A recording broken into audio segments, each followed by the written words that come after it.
Okay, bos cukai agak tertarik bila ada orang komen dekat bos cukai punya posting, di mana cukai legend tu untuk apa sebenarnya? Untuk baik pulih kediaman ke?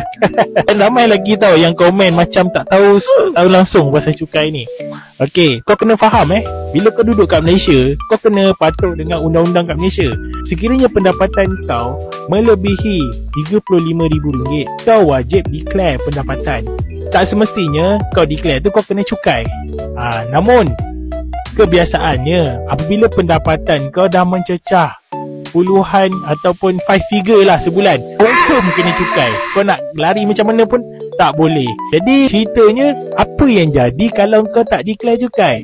Kau boleh kena saman dengan LSJN di bawah section 112 subsection 1, tidak menghantar borang nyata cukai. Atas kesalahan tidak menghantar borang nyata cukai, kau boleh kena denda maksimum RM20,000 atau 6 bulan penjara.